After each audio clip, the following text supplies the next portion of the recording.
আপনারা আহমদ দিদাদের নাম শুনেছেন?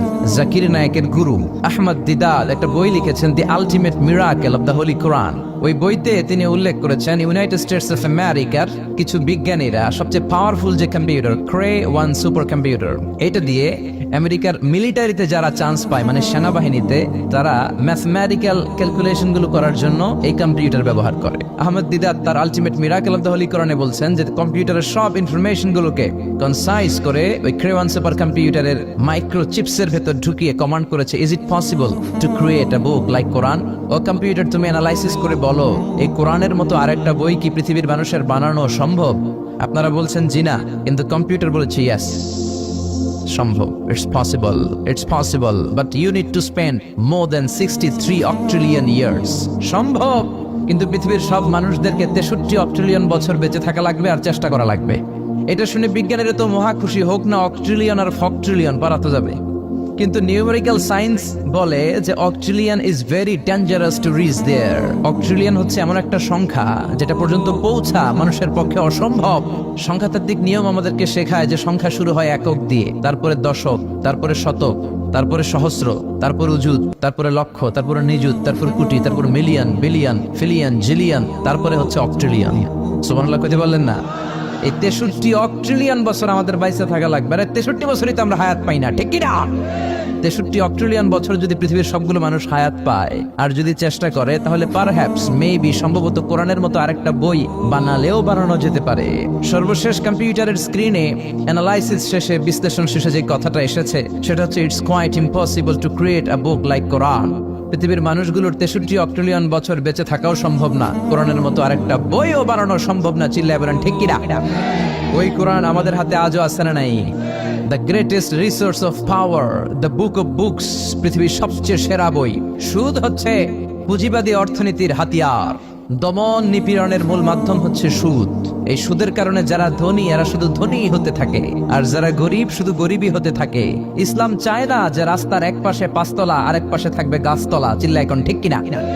ইসলাম চায় কায়লা ইয়াকুনা দুলাতান বাইনাল আগনিয়াই মিনকুম, সম্পদ যাতে ধনীদের হাতে কুক্ষিগত হয়ে না থাকে, সম্পদের তারল্য যাতে সবার হাতে পৌঁছে যায়। এজন্য ইসলাম সুদকে করেছে হারাম আর ব্যবসাকে করেছে হালাল। চিল্লায় পড়েন আল্লাহু আকবার। এজন্য রব্বুল আলামিন বলেন ওয়া আহাল্লাল্লাহুল বাইআ ওয়া হারামার রিবা, আমি আল্লাহ তোমাদের জন্য সুদকে করলাম হারাম আর ব্যবসাকে করে দিলাম হালাল। সুবহানাল্লাহ। ব্যবসাকে হালাল করেছে কে আর সুদকে হারাম করেছে কে? সুদের মধ্যে দেখা যায় অনেক লাভ, অনেক টাকা, অনেক বরকত, শুধু বেড়ে যায়। আল্লাহ বলে তোমাদের দৃষ্টিতে টাকা বেড়ে যায়, আমি আল্লাহর কাছে বাড়ে না। আর তোমরা যখন যাকাত দাও, দান করো, তোমাদের দৃষ্টিতে দেখা যায় টাকা কমে যায়, কিন্তু আমি আল্লাহর কাছে টাকা কমে না। সুবহানাল্লাহ। এজন্য সুদকে আল্লাহ নিশ্চিহ্ন করে দিবেন। ইয়ামহাকুল্লাহ ওয়া ইউরবিস সাদাকাত, আল্লাহ বলে আমি সুদকে নিশ্চিহ্ন করে দেব, সুদকে আমি ধ্বংস করে দেব, সুদের ভেতরে কোনো বরকত দেব না। আর ব্যবসা করলে সামান্য ব্যবসার ভেতরে বরকত ঢুকিয়ে দিবে কে? বিশ্বনবী সুদখোরদের উপর লানত দিয়েছে। কি দিয়েছে? লাআনা রাসূলুল্লাহ আকিলার রিবা ওয়া মুকিলাহু ওয়া কাতিবাহু ওয়া শাহিদাইহি, যারা সুদ খায়, যারা সুদ দেয়, যারা সুদের দলিল লেখক, যারা সুদের সাক্ষী থাকে, সবার উপরে বিশ্বনবী লানত দিয়েছে। জোরে পড়েন নাউযুবিল্লাহ। এজন্য খবরদার, সুদের সাথে মুসলমানদের কোনো সম্পর্ক। বিশ্বনবী বলেছেন আর রিবা সালাসু ওয়া সাবউনা বাবান, সুদের রয়েছে 73টা গুনাহ। কয়টা গুনাহ? সুদের মধ্যে 73টা গুনাহ। আইসারুহা আইয়ান কাহার রাজুল উম্মা, 73টা গুনার মধ্যে সবচাইতে ছোট্ট গুনাহ হলো নিজের মায়ের সাথে জিনা করা। 73টা গুনাহ, আর সবচেয়ে ছোট গুনাহ হচ্ছে আইয়ান কাহার রাজুল উম্মা, ব্যক্তি তার মায়ের সাথে জিনা করবে। এটা যদি সবচেয়ে ছোট্ট গুনাহ হয়, তাহলে বড় গুনার অবস্থা কি? বড় গুনাহটা কি জানার দরকার আছে না নাই? আল্লাহ সেটাও বলে দিলেন ফাআযানু বিহারবিম মিনাল্লাহি ওয়া রাসূলিহি, সুদের সবচেয়ে ছোট গুনাহ মায়ের সাথে জিনা করা, আর সুদের সবচেয়ে বড় গুনাহ আল্লাহর সাথে যুদ্ধ করা। করবেন নি? পারা যাবে না আল্লাহর সাথে যুদ্ধে? সে আল্লাহ কবে থেকে ক্ষমতায় বসা, এখন তো আল্লাহ বুড়া হয়ে গেছে। হ্যাঁ, আল্লাহর ক্ষমতা কি আগের মতো আছে? জোরে বলেন আছে? এজন্য সুদের সবচেয়ে ছোট গুনাহ মায়ের সাথে জিনা, সবচেয়ে বড় গুনাহ কার সাথে? যুদ্ধ। আরো জোরে বলেন। এজন্য বিশ্বনবী বলতেন ইজতানিবু আস-সাবআল মুবিকাত, 7টা ইমান বিধ্বংসী আমল বিধ্বংসী কাজ থেকে তোমরা বেঁচে থাকবা। 1 নম্বরে হলো শিরক, আল্লাহর সাথে শিরক করবা না। 2 নম্বরে হলো মাতা পিতার সাথে অবাধ্যতা করা। 3 নম্বরে জাদু দেখানো, জাদু টোনা করা। 4 নম্বরে অন্যায় ভাবে কাউরে হত্যা করা। 5 নম্বরে এতিমের সম্পদ খাওয়া। 6 নম্বরে কোন নারীকে অন্যায় ভাবে জিনার অপবাদ দেওয়া। 7 নম্বরে সুদ খাওয়া। কি খাওয়া? এই 7টা কাজ করলে আপনার ইমানটাকে ধ্বংস করে দিবে কে? চিল্লায় বলেন কে? এজন্য দুনিয়াতে যারা সুদ খায় তাদের সম্পদে কোনো বরকত নাই, তাদের শুধু রোগ আর রোগ, টেনশন আর টেনশন, আছে না নাই? আবার বিশ্বনবী বললেন যারা সুদ খায় তাদের 3টা শাস্তি। কয়টা? 1 নম্বরে কিয়ামতের দিন আল্লাযীনা ইয়াকুলুনার রিবা লা ইয়াকুমুনা ইল্লা কামা ইয়াকুমুল্লাযী ইয়াতাখাব্বাতুহু শাইতানু মিনাল মাস। সুদের 1 নম্বর শাস্তি কিয়ামতের দিন সুদখোর যখন কবর থেকে উঠবে, রব্বুল আলামিন তাকে জিনে ধরা রোগীর মতো, পাগলের মতো উঠায় দিবে। সুদখোর কবর থেকে উঠে ভূতে ধরা রোগীর মতো, জিনে ধরা রোগীর মতো, পাগলের মতো লাফাতে লাফাতে উঠবে। তারে দেখে কিয়ামতের ময়দানের সবাই বুঝবে লোকটা হলো সুদখোর। কি খোর? এটা হচ্ছে 1 নম্বর শাস্তি। 2 নম্বর শাস্তি বিশ্বনবী বললেন আমি স্বপ্নে দেখলাম কিছু লোকের পেট হচ্ছে বিশাল বড় ঘরের মতো, আর ওই পেটের ভেতরে দেখলাম ভয়ঙ্কর বিষাক্ত সাপ।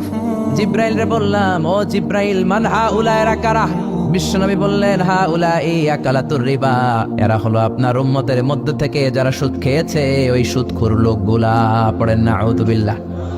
3 নম্বর শাস্তি বিশ্বনবী বলেন যে রাতে আমাকে মেরাজে নেওয়া হলো, রাআইতু লাইলাতা উসরিয়া বি, মেরাজের রাতে আমি দেখলাম রক্তের একটা নদী, ওই নদীর উপর কিছু লোক সাঁতার কাটে। কিসের নদী? রক্তের নদী আমরা কোনোদিন দেখেছি? রক্তের একটা নদীর ভেতরে কিছু লোক সাঁতার কাটে। সাঁতার কাটতে কাটতে বাঁচার জন্য যখন পারে আসতে চায়, তীরে আসতে চায়, কিছু ফেরেশতারা অনেক বড় বড় পাথরের খণ্ড নিয়ে বসা। তীরের দিকে আসতে চাইলে প্রচন্ড জোরে পাথর নিক্ষেপ করে তার চেহারার দিকে। পাথরের আঘাতে ওই লোকটার চেহারা ছিন্ন বিচ্ছিন্ন হয়ে যায়। লোকটা চিৎকার করতে করতে আবার রক্তের নদীর মাঝখানে চলে যায়। আবার তীরে আসতে চাইলে আবার পাথর আছে না নাই? বিশ্বনবী বললেন মান হাউলা ইয়া জিবরিল, ও জিব্রাইল এরা কারা? বিশ্বনবী বললেন এরা হলো আপনার সুদখোর উম্মাত। এরা কারা? এজন্য সুদ খাওয়া যাবে? জোরে বলেন সুদ খাওয়া যাবে? খবরদার সুদ খাওয়া যাবে না। সুদের বিপরীতে আমরা ব্যবসা করব। ব্যবসায় বরকত দিয়েছে কে? বিশ্বনবী বললেন রিজিককে আল্লাহ 10 ভাগ করেছেন, তার 1 ভাগ দিয়েছেন পৃথিবীর অন্যান্য পেশার ভেতরে, আর 9 ভাগ দিয়ে দিয়েছেন ব্যবসার ভেতরে। সুবহানাল্লাহ। রিজিকের 9 ভাগ থাকে ব্যবসার ভেতরে, এজন্য সুদ খাওয়া যাবে না। সুদের সাথে ইসলামের কোনো সম্পর্ক। আমরা ব্যবসা করব। আপনি মুশারাকা সিস্টেমে, মুদারাবা সিস্টেমে, আপনি মুরাবাহা সিস্টেমে ব্যবসা করেন, ওই ব্যবসায় বরকত দিবে কে? সুদ হারাম এই কারণে, কারণ টাকার ভেতর থেকে টাকা আসে। আপনি 1 লক্ষ টাকার একটা বান্ডিল আপনার আলমারির ভেতরে আজকে রাখলেন, 1 বছর পরে খোলার পরে এটা কি 1,10,000 টাকা হবে? 1,05,000, 1,02,000, 1,10,000 টাকা, 1,05,000 টাকা, 1,01,000 টাকা? 1 টাকাও পারবে না। কত থাকবে? 1 লাখই থাকবে। কারণ টাকার ভেতর থেকে টাকা আসে না। টাকার ভেতর থেকে টাকা আসে যখন ওই টাকার সাথে শ্রম যুক্ত হয়, যখন টাকার সাথে কষ্ট যুক্ত হয়, যখন টাকার সাথে মেধা যুক্ত হয়। ঠিক কিনা? তো আপনি টাকা দিয়ে কেমন করে টাকার ভেতর থেকে টাকা নেন? এটা হারাম। হয়তো আপনাকে ব্যবসায় অংশগ্রহণ করতে হবে, লাভ লস দুইটাতে অংশগ্রহণ করতে হবে, রিস্কও থাকবে। আপনি ব্যবসায় টাকা দিয়ে শুধু লাভ নিলেন, লস নিলেন না, এটাই সুদ। ঠিক কিনা? আপনার লাভও নিতে হবে, লস নিতে হবে, ঝুঁকিও নিতে হবে। এইটার নাম হলো ব্যবসা। হয় আপনি ব্যবসা করবেন, তা না হলে আপনি কর্জে হাসানা দিবেন। কি দিবেন? কর্জে হাসানা দিলে ওই ব্যক্তির মর্যাদা বাড়িয়ে দেয় কে? চিল্লায় বলেন কে? 3 সিস্টেমে ব্যবসা করবেন। কয় সিস্টেমে?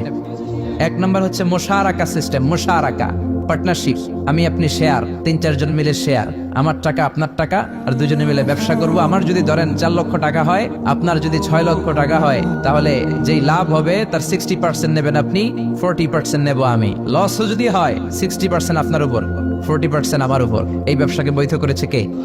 2 নম্বরে হচ্ছে আল মুদারাবা। মুদারাবাও বৈধ।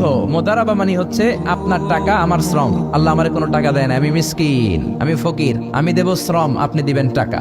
কত পার্সেন্ট লাভ হলে কে কতটা নিব এটা আমরা ভাগ করে নিব। কিন্তু লস হলে আমার কোনো লস নাই, কারণ আমার শ্রম আপনার টাকা, আমি যে খাটছি এটাই তো আমার লস। ঠিক কিনা? কথা বলেন। আর টাকা যেহেতু আপনার, পুরো লস নেবেন আপনি। এই সিস্টেমও ব্যবসা যায়। 3 নাম্বার হচ্ছে আল মুরাবাহা। বোঝার চেষ্টা করেন, আমার ঘরে ফ্রিজ নাই, ফ্রিজের দাম 1 লক্ষ টাকা। কয় লাখ টাকা? আপনি আমারে বাজার থেকে 1,00,000 টাকা দিয়ে একটা ফ্রিজ কিনে আমার কাছে 1,20,000 টাকা বিক্রি করবেন। এটা আমি কিস্তিতে দিব আপনারে, 6 মাসের কিস্তিতে দিব। আপনার লাভ হচ্ছে আপনি 1,00,000 টাকা দিয়ে কিনে 1,20,000 বিক্রি করছেন, 20,000 লাভ। আর আমার লাভ হচ্ছে আমার কাছে কোনো টাকা নাই, আমি ফ্রিজের মালিক হয়ে গেলাম, কিস্তিতে দিয়ে 6 মাস পরে আমি টাকাও পূর্ণ করে দিলাম। এটাকে বলে মোরাবাহা। শাহজালাল ইসলামী ব্যাংক, আল আরাফা ইসলামী bank, Bangladesh Islamic bank limited, এই তিনটার সিস্টেমে আপনাদের সাথে বিজনেস করে। আল মুদারাবা, আল মুশারাকা, আল মোরাবাহা, যেই সিস্টেমে আপনি করেন না কেন এগুলোর কবুল করে নিবে কে? কিন্তু এগুলো না করে 100 টাকার বান্ডিল দিয়ে বললেন এই নাও 100 টাকার বান্ডিল, এখানে 10,000 টাকা আছে, সুদে লাগালাম, মাসে দিবা 1,000, কয় হাজার? আরো জোরে বলেন। এখন মাস শেষে 1,000 দিতে পারে না, ওইটার উপর আবার বাড়তে শুরু করলো। আল্লাহ বলে লা তাকুলু আর রিবা আদাআফাম মুদাআফা, খবরদার চক্রবৃদ্ধি হারে সুদ খেও না, মাহাজনী সুদ খেও না। কার কথা? মাহাজনী সুদ খাওয়া যাবে না, চক্রবৃদ্ধি হারে সুদ খাওয়া যাবে না। তাহলে ব্যাংকের সুদ খাওয়া তো যাবে না? ব্যাংকের সুদ খাওয়া যাবে না, ব্যাংকের সুদও হারাম, আর চক্রবৃদ্ধি হারে মাহাজনী সুদ, এটা অনেক ভয়ঙ্কর হারাম। গ্রামে গঞ্জে এরকম আছে না? নেই? 10,000 টাকায় মাসে 1,000 টাকা সুদ। কথা কন, কথা কন, কথা কন। আছে, এখন দিতে পারে না, সুদ আবার বেড়ে যায়। এখন 2,000 হয়ে গেছে, এরপরের মাসেও দিতে পারে না, 3,000 হয়ে যায়। এরপরে কে আসলটা দেয়া লাগবে না, তুই সুদ চালা। কি চালা? সুদ চালাইতে চালাইতে বাড়ি নাই, বিটা নাই, জমি নাই, টিউবওয়েল নাই, পরনের লুঙ্গিও নাই। আছে না নাই? এটার বলে মহাজনী সুদ, এটার বলে চক্রবৃদ্ধি হারে সুদ। এই সুদ খাওয়া যাবে না। এজন্য সুদ আপনি খেলে এই সুদের এই সম্পদের ভেতরে কোনো বরকত নাই, এটাকে ধ্বংস করে দিবে কে? চিল্লায় বলেন কে? এজন্য আপনি ব্যবসা করবেন। আল্লাহ বললেন হাল্লাল্লাহুল বাইআ ওয়া হারামার রিবা, আমি আল্লাহ ব্যবসাকে তোমাদের জন্য হালাল করলাম, সুদকে করলাম হারাম। এখন আমরা সুদ খাবো না, ব্যবসা করব। ব্যবসার সিস্টেম হচ্ছে আপনাকে লাভ লস দুইটাতে অংশগ্রহণ করতে হবে। আপনি যদি বলেন না আমি শুধু লাভ নিব, লস নিব না, এটা ব্যবসা হবে? এটা সুদ হবে। এটা কি হবে? চিল্লায় বলেন কি হবে? এরপর ইসলাম বলে লা মাইসার, কোনো জুয়া চুরি থাকবে না। বিজনেসের মধ্যে জুয়া চুরি নাই, মানে লটারি নাই। কিন্তু বাংলাদেশে লটারি সিস্টেম আছে না নাই? 10 টাকায় 40 লক্ষ টাকা আছে না নাই? এটা সরাসরি জুয়া চুরি, এটার সাথে ইসলামের কোনো সম্পর্ক। এর কারণ হচ্ছে আমরা 10 টাকা দিয়ে লটারি কিনি, পাই এরকম একটা কাগজ, এই লটারির একটা নাম্বার থাকে এখানে, ঠিক কিনা? আর লেখা আছে 10 টাকায় প্রথম পুরস্কার 40 লক্ষ টাকা। লক্ষ লক্ষ মানুষ 10 টাকা দিয়ে এটা কিনে। কেনার পর যেদিন ড্র হবে, রাফেল ড্র, একজন পায় 40 লাখ, আরেকজন পায় 30 লাখ, আরেকজন পায় 20 লাখ, আরেকজন 10 লাখ, পঞ্চম পুরস্কার পায় 1 লাখ, আর লক্ষ লক্ষ মানুষ এই কাগজ পানিতে ভিজায় খায়। সিল্লা এখন ঠিক কিনা? এটার নাম হচ্ছে জুয়া চুরি, এটা জায়েজ নাই। কিন্তু এই লটারির কাগজের সাথে যদি আপনার একটা কলম দিয়ে দেয়, এটাকে জায়েজ করার সিস্টেম আছে। এই 10 টাকার লটারির, যখন আপনি লটারিটা কিনবেন, আপনাকে যদি একটা কলম দিয়ে দেয়, তাহলে কেমন যেন আপনি 10 টাকা দিয়ে একটা কলম কিনলেন। এটা ব্যবসা, এটা হচ্ছে ব্যবসার সুরা, এটা জায়েজ আছে না নাই? তার মানে লক্ষ লক্ষ মানুষ যখন লটারি কিনলো, সাথে পেলে একটা কলম, এরপরে ড্র হওয়ার পরে একজন পাবে 40 লাখ, আরেকজন 30 লাখ, একজন 20 লাখ, আরেকজন 10 লাখ, আর লক্ষ লক্ষ সবাই পাইছে একটা করে কলম। তার মানে আমরা সবাই কিছু না কিছু পাইছি। সিল্লা এখন ঠিক কিনা? এই সিস্টেমে যদি করেন তাহলে এটারে বৈধ করে দিবে কে? এরপরে ইসলাম বলে নো আনসার্টেইনটি, কোন ব্যবসার মধ্যে আনসার্টেইনটি থাকতে পারবে না, সুনিশ্চিত হতে হবে সবকিছু। লা দারারা ওয়ালা দিরার ওয়ালা গারারা ফিল বাই, বেচা কিনার মধ্যে কোনো ধোঁকাবাজি থাকতে পারবে না, অনিশ্চয়তা থাকতে পারবে না। অনেকে উড়ন্ত কবুতর বিক্রি করে, আছে না নাই? কবুতর যারা পালেন, 10টা কবুতর আছে আপনার, আপনি দেখবেন সারাদিন কবুতর আকাশে উড়ার পরে বিকালে আবার বাসায় চলে আস। আপনি বললেন এই যে 10টা কবুতর আকাশে উড়ে, এই 10টা কবুতর আপনার বিক্রি করে দিলাম, এক একটা 100 টাকা করে, 10টায় কত হয়? 1000 টাকা বিক্রি করে দিয়েছেন। এই বিক্রি শরীয়ত সম্মত হয় না। এর কারণ প্রতিদিন কবুতরগুলো বিকেল বেলা উড়ার পরে সন্ধ্যাবেলায় ফিরে, আজকে বিকেলে নাও ফিরতে পারে। যেরকম ঠিক কিনা? আজকে 10টা কবুতর যদি অন্যদিকে চলে যায়, 1000 টাকা লিয়ে কিলাকিলি আছে না নাই? ইসলাম বলে কিলাকিলির কোনো সুযোগ নাই। কবুতরগুলো নামবে, 10টারে তুমি ধরবা, টপস করবা, তার হাতে হ্যান্ড ওভার করবা, তারপরে বিক্রি করবা। এটা জায়েজ করে দিবে কে? এরপরে পুকুরের মধ্যে মাছ থাকা অবস্থায় কেনা বেচা জায়েজ নাই। এরকম কেনা বেচা বাংলাদেশে আছে না নাই? আন্দাজে মানুষে শখের বসে কিনে ফেলে, পুকুরের মধ্যে বুদবুদ করতেছে, ভাবতেছে হাজার হাজার মাছ কিনছে, 10 লক্ষ টাকা দিয়ে কিনে ফেলছে। কই মাছের পুকুর, উঠায় দেয় 20 কেজি কই আর 50 কেজি কাঁকড়া আর 70 কেজি ব্যাং, আছে না নাই? এরপরে কিলাকিলি আছে না নাই? এজন্য ইসলাম বলে না, কবুতরটা হাতের মধ্যে কপস করার পরে যেমনি বিক্রি করলাম, মাছগুলাও জাল দিয়ে তোলো, তারপরে গনে গনে বিক্রি করো, কবুল করে নিবে কে? গাভীর ওলানের মধ্যে দুধ রেখে বিক্রি করা জায়েজ নাই। ওলান এত ফিলা গেছে এরকম, এটা মনে হচ্ছে যে 20 কেজি, দহন করার পরে পাওয়া গেছে 5 কেজি, এরকম আছে না নাই? কারণ এটা দুধের কারণেও ফুলতে পারে, টিউমারেও ফুলতে পারে, ঠিক কিনা? এজন্য ইসলাম বলে লা গারারা ফিল ইসলাম, ইসলামে কোনো করার নাই, ধোঁকাবাজি নাই, আনসার্টেনটি নাই, অনিশ্চয়তার মধ্য দিয়ে হাওয়ার মধ্যে কোনো বিজনেস নাই। আগে জিনিসটা তোমার হাতে নাও, তারপরে বিক্রি করো, কবুল করে নেবে কে? শেয়ার বাজার নিয়ে প্রশ্ন করে যেই প্রোডাক্টের ব্যবসা হালাল ওই প্রোডাক্টের শেয়ারও হালাল, চিল্লায় বলেন ঠিক কিনা? এরপরে বিশ্বনবী বললেন মান গাশশানা ফালাইসা মিন্না, বেচা কিনার মধ্যে যে আমার উম্মতদের মধ্যে যে অন্যকে ধোঁকা দেয় সে আমার উম্মত হতে পারে। ধোঁকাবাজির ব্যবসা বাংলাদেশে আছে না নাই? ফলের দোকানে গেলে দেখবেন চকচকে যেই সাইডটা ওই সাইডটা ক্রেতার দিকে রাখে, পচা জায়গাটা নিচের দিকে রাখে, এরকম ব্যবসায়ী আছে না নাই? বিশ্বনবী মদিনার বাজারে গমের দোকান পরিদর্শন করতে গেলেন, যে দেখলেন গমের স্তূপ, বিশ্বনবী গমের ভেতরে হাত ঢুকায়া দিলেন। উপরে দেখা যায় শুকনা গম, ভিতরে দেখা যায় ভিজা গম। বিশ্বনবী বললেন মান গাশশানা ফালাইসা মিন্না, যে আমাদেরকে ধোঁকা দেয় সে আমাদের উম্মত নয়। The person who deceives us is not among us, যে আমাদেরকে ধোঁকা দেয় সে আমাদের উম্মত হতে পারে। এজন্য এই ধোঁকাবাজি করে কোনো ব্যবসা করা যাবে? আর সুদের সাথে আমাদের কোনো সম্পর্ক? সুদকে ধ্বংস করে দিবে কে? আর ব্যবসায় বরকত ঢুকিয়ে দিবে কে? বরকতে বিশ্বাস করেন তো? বিশ্বাস করেন? অল্পের ভেতরেও বরকত হতে পারে, হাজার কোটি টাকার মধ্যেও বরকত নাও থাকতে পারে, চিল্লায় বলেন ঠিক কিনা? এজন্য আজ থেকে সুদের সাথে আমাদের কোনো সম্পর্ক নেই, আমরা ব্যবসা করব মুশারাকা সিস্টেমে, মুদারাবা সিস্টেমে, মুরাবাহা সিস্টেমে ব্যবসা করব। অল্প প্রফিট হলো এটার মধ্যে বরকত দিবে কে? আর সুদের ব্যবসা করবেন না তো? আমি আমার খুতবার শুরুতে সূরাতু বনী ইসরাইলের ছোট্ট একটা আয়াত তেলাওয়াত করেছি। আসুন এই আয়াতের আলোকে আপনাদের সাথে কিছু কথা শেয়ার করি, যদি আপনারা মনোযোগী হন। শুনবেন শুনবেন শুনবেন শুনবেন। রব্বুল আলামিন বলেন ওয়াকাদা রাব্বুকা আল্লা তা'বুদু ইল্লা ইয়্যাহু ওয়া বিল ওয়ালিদাইনি ইহসানা। আল্লাহ বললেন গোলাম আমার ফয়সালা দুইটা, এই দুইটা ফয়সালা হলো স্পেশাল ফয়সালা, অনড় ফয়সালা। এই ফয়সালার কোনো নড়চড় নাই, এই ফয়সালার কোনো পরিবর্তন নাই। প্রথম ফয়সালাটা হলো আল্লাহ তা'বুদু ইল্লা ইয়্যা, ইবাদত হবে একজনের, তিনি কে? আল্লাহ ছাড়া অন্য কারো ইবাদত করা যাবে? আবার আল্লাহ ডেকে বললেন গোলাম জিন জাতি মানব জাতি এই দুইটা জাতিকে আমি সৃষ্টি করেছি শুধু আমার ইবাদতের জন্য, ঠিক কি না? ওয়ামা খালাকতুল জিন্না ওয়াল ইনসা ইল্লা লিয়াবুদুন, আমি জিন জাতি আর মানব জাতিকে কোনো কাজের জন্য তৈরি করি নাই, কোনো উদ্দেশ্যে বানাই নাই, শুধুমাত্র কেবলমাত্র একমাত্র আমি আল্লাহর ইবাদতের জন্য বানিয়েছি। কার কথা? আল্লাহ ছাড়া কারো ইবাদত করা যায় না। এই পৃথিবীতে যত নবী এসেছে, এই পৃথিবীতে যত রাসূল এসেছে, সব নবী রাসূলের একটাই দাওয়াত ছিল, তোমরা ইবাদত করবে একজনের, তিনি কে? ইয়া কওমি ইবুদুল্লাহা মা লাকুম মিন ইলাহিন গায়রু, ও আমার কওমের লোকেরা, ও আমার স্বজাতির লোকেরা, এক আল্লাহ ছাড়া অন্য কারো ইবাদত করো না। জিকির করতে হবে একজনের, চাইতে হবে একজনের কাছে, সেজদা দিতে হবে একজনকে, তিনি কে? আল্লাহ ছাড়া কাউরে সেজদা দেয়া যাবে? আমাদের দেশে মাজারে যে সেজদা আছে না নাই, এই মাজারের নামে যে ভণ্ডামি, এটার সাথে ইসলামের কোনো রিলেশন আছে? সম্পর্ক আছে? এই ভণ্ডামির সাথে ইসলামের কোনো সম্পর্ক?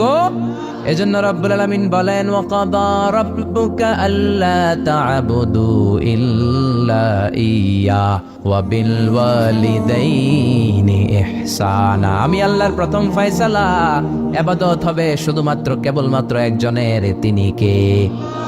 আমরা প্রত্যেক নামাজে সূরাতুল ফাতিহায় আল্লাহরে বলি আল্লাহ ইহদিনাস সিরাতাল মুস্তাকিম, ও আল্লাহ আমাদেরকে সহজ সরল পথ দেখাও, সিরাতুল মুস্তাকিম দাও। আল্লাহ বলেন আনি ইবুদুনি হাযা সিরাতুম মুস্তাকিম, আমি আল্লাহর ইবাদত করো, এটাই সিরাতুল মুস্তাকিম। আল্লাহু আকবার। আপনি যদি আল্লাহর ইবাদত করেন তাহলে আপনি বুঝবেন যে আপনি সিরাতুল মুস্তাকিমের উপর আছেন। আর যদি বুঝেন আল্লাহর ইবাদত ছেড়ে আপনি অন্যদিকে দৌড়াচ্ছেন, তার মানে হলো আপনি সিরাতুল মুস্তাকিমের উপর থাকার সৌভাগ্য অর্জন করতে পারেন নাই। চিল্লায় এখন ঠিক কি না? এজন্য আল্লাহ বললেন আল্লাহর ফয়সালা কয়টা? আরো জোরে বলেন কয়টা? এক নাম্বার ফয়সালা, ইবাদত হবে শুধু একজনের, তিনি কে? এই ফয়সালার সাথে সবাই একমত? দ্বিমত কেউ নাই? কেউ নাই? দু একজন থাকতে পারে, কেউ নাই। আল্লাহ বললেন আমার প্রথম ফয়সালা ইবাদত হবে শুধু আমি আল্লাহর। 2 নাম্বার ফয়সালা ওয়াবিল ওয়ালিদাইনি ইহসানা, ইহসান হবে মাতা পিতার সাথে, মানে ভালো আচরণ হবে মাতা পিতার সাথে। বুঝা গেল ইবাদত হবে আল্লাহর, ইহসান হবে মাতা পিতার। আল্লাহর জন্য আপনি ইবাদত করবেন আর মাতা পিতার প্রতি আপনি ইহসান করবেন। ইহসান মানে সদাচরণ, ইহসান মানে খেদমত, ইহসান মানে তাদের জন্য খরচ করা, ইহসান মানে আপনার সব সম্পদ তাদের পায়ের সামনে, আপনার সব ক্ষমতা তাদের পায়ের সামনে বিলিয়ে দেয়া, বিছিয়ে দেয়া। চিল্লা এখন ঠিক কিনা?